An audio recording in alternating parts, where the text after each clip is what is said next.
Mr. Weston. Merci, Monsieur le Président. Et bienvenue encore une fois, Monsieur le Ministre.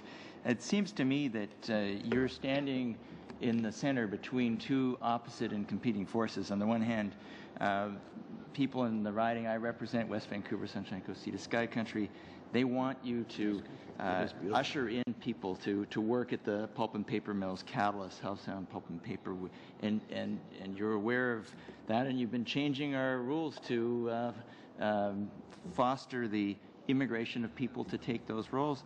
In terms of the hospitality industry, you've heard the cry for relaxed rules to enable people to come and work in the Sea to Sky Country, Whistler, West Vancouver, and then we want tourists to come. And so whatever the type of foreign person, you've been asked to usher them in, and you've responded to the call and you've made changes. But at the same time, we expect our department to select immigrants, and to select means to make a distinction between those we want in and those that we must exclude.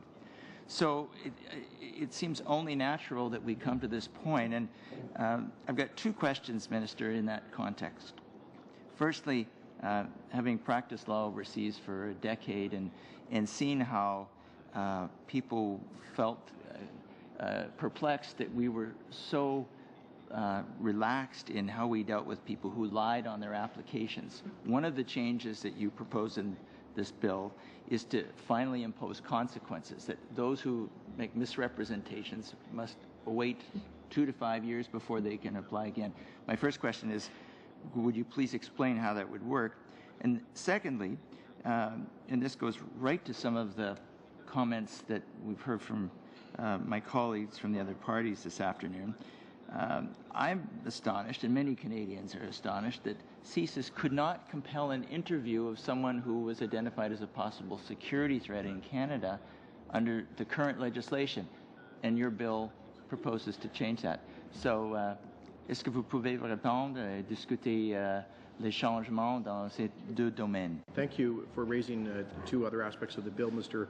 Weston. First of all, under the current provisions of IRPA, someone who is found to have engaged in misrepresentation in, for example, making an application to visit or immigrate to Canada can be subject to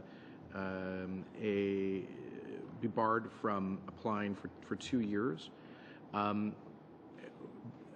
But we are proposing to raise that benchmark to 5 years because, as you likely know, immigration, fraud in the immigration program is a very serious problem. One of the reasons in some parts of the world we have a fairly high rejection rate for temporary resident visas, for example, is because of the number of fraudulent applications that are often submitted by unscrupulous or crooked immigration agents operating abroad. And there's an entire industry, as we know, that will produce, as I've pointed out before, everything from fake bank transcripts to fake flight itineraries to fake death certificates or wedding certificates, fake just about everything. And it's that industry which really creates serious problems for the efficient administration of our immigration laws and for legitimate bona fide visitors who want to come here. So we need to send a clear message to people here and abroad that if you're going to commit fraud in an application, there will be serious consequences. You won't be able to apply to come back for 5 years. Now, this is not going to apply to people who just make a mistake, a good faith error, forget to enclose a document, or make a minor error. It's for those who clearly have the intent to misrepresent. And so this is why we've increased the penalty. Now, with respect to the compelling people to attend a CSIS interview, I'd like to invite public safety perhaps to supplement that. Thank you, Mr. Minister.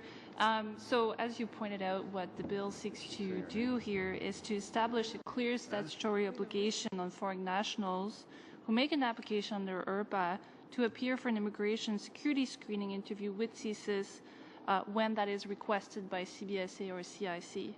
The purpose of this amendment is to enhance the security and safety of Canadians by ensuring that CBSA and CIC continue to benefit from CSIS advice So in terms of your question, we've already, CBSA and CIC officers have already benefit from CSIS's advice, on security screening, and we're simply making sure that the obligation to appear for those interviews is clearly set in law.